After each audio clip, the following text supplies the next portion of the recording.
What's up, everybody? GeauxBurns, riding around with Janine, my primary Xbox One character, along for a brand new ride, the Pegassi Osiris, which I have named Goddess. Well, if you're an SG1 fan, you'll get it. Anyways, today we are reviewing Ill-Gotten Gains Part 1 DLC update for Grand Theft Auto Online.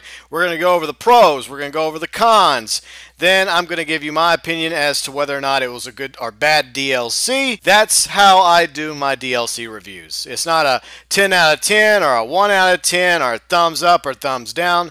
It's a simple, is it a good or bad DLC? So that's how I roll when it comes to DLC reviews. So let's go ahead and get to it, shall we? The pros for Ill-Gotten Gains Part 1. First off, we got over 100 new clothing and accessories for male and female characters, including earrings for male characters. Thank you, Rockstar, for finally listening to the gamers. And of course, 15 brand new tattoos, 6 vehicles, the Pegassi Osiris, the Ennis Windsor, the Sterling GT, the Virgo, and of course the Deluxe Swift and Deluxe Luxor. We'll talk about those more in a minute. It's a pro that they're in the game. It's a pro that they've been included. So there's a pro there, but at the same time, you'll see how that shifts into a con later on in the con section of this review. Next, of course, is the brand new weapon, the Combat PDW, and of course, the 12 weapon luxury engravings, exclusively, of course, for current gen Xbox One, PlayStation 4, and PC. All the various fixes and patches included with Ill-Gotten Gains Part 1 update, and props to Rockstar for updating the vehicle websites. I think they're way better than they ever have been. I like the fact that they now come with several photos, plus all the vehicles that have liveries and wraps. You can preview them before you purchase the vehicles, like the Marshall Monster Truck, the Ennis Windsor, and the Paradise Fan, as well as the Swift helicopter. So those are all the pros concerning Ill-Gotten Gains Part 1. Now, unfortunately, we move over into the cons, which I think it's no surprise it's going to make up a huge majority of this review. Obviously, the big issue is how much is too much, Rockstar.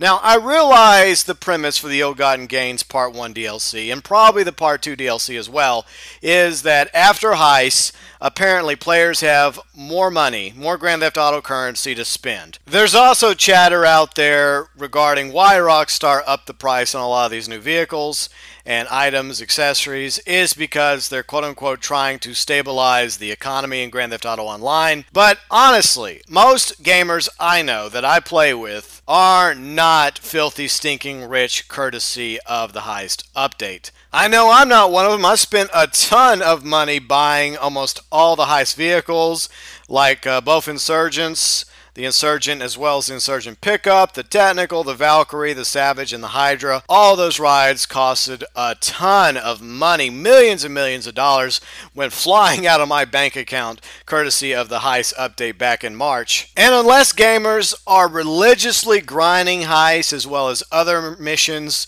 in order to stack up the fat cash to tens, hundreds of thousands of dollars, even millions like I've done, but that's a rare exception because most players don't do that. The majority of the Grand Theft Auto community does not have all this crazy millions and millions of dollars sitting in their maze bank accounts. That fact alone kind of throws the whole premise and justification for these expensive vehicles out the window. However, Rockstar is entitled and has the right to put whatever price tag they want on their rides. But I would like to make this point before we begin. All those vehicles I mentioned that came out with heists, the quote-unquote killing machines, were expensive for a reason, because you could actually use them in free mode to kill other gamers. So I can understand why Rockstar would make those type of vehicles, the quote-unquote military rides, a bit more expensive than all the other vehicles in the game, like the supers, the sports cars, etc. That is until the Ill-Gotten Gains Part 1 DLC, which has been a game changer in that aspect. First off, let's go over the supercar, the Pegassi Osiris, which I'm currently driving around on the Xbox One with Janine, my primary character. Obviously, I dropped the money for this ride, and my prediction show was way off. I thought that the Osiris would be in the same ballpark as the Adder price-wise at around $1 million.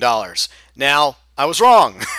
It was about twice as much as the Adder at nearly $2 million, and that's without any upgrades whatsoever to the Osiris. And the stats are basically just maybe a little bit better than the Zentorno. But the Osiris is a damn good supercar, but I honestly don't think it's worth the $2 million price tag that Rockstar put on it. $1 million, $1.5 million, I could see it. But $2 million, I mean, that's crazy. Most people can't afford that. Not to mention, as I stated, all the other upgrades for armor, brakes, engines, transmission, as well as all the other aesthetic modifications you can put on the Osiris. Do I have any regret about purchasing the Osiris? No, because I think it's a very sexy, very powerful supercar. I just wish the price tag was a little bit lower than $2 million. So the price tag is definitely a big fat con. But an even bigger fatter con is the quote-unquote deluxe Pegasus aircraft that came with Ill-Gotten Gains Part 1. First off, the Swift Deluxe, which seats up to 4 people, costed $5 million. Yes, it has a nice gold exterior and a very nice interior. If you happen to be able to play it on current gen or on PC, you get to check out the sweet interior as well as drink champagne and browse the internet. Whoop-de-freaking-do. Sadly, there's a con twice as big as the Swift Deluxe. I'm talking, of course, about the Luxor Deluxe, which came in at $10 million.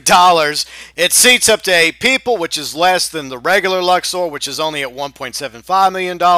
It has a nice sexy gold exterior as well, and a nice interior with Corinthian leather, if you happen to be able to see it in first person, and drink champagne and smoke cigars. That, of course, determines whether or not you are playing Grand Theft Auto Online on current gen and PC. If it's last gen, well, you're out of luck. No champagne or cigars for you, Skippy. So both deluxe aircrafts, major cons in my opinion. Next, of course, no new jobs, no new races, death matches, missions, etc. None were added to the Ill-Gotten Gains Part 1 DLC. And of course, the vehicle max is still sitting at 30. At the very least, I was expecting Rockstar to up that number by 10 to 40, allowing us to purchase a 4th property, especially since there were several new vehicles that a lot of people were planning on purchasing with Ill-Gotten Gains Part 1. Hopefully we'll be able to own 40 or more rides when Ill-Gotten Gains Part 2 comes out in a few months from now. The next con concerns the rest of the vehicles that came with Ill-Gotten Gains Part 1.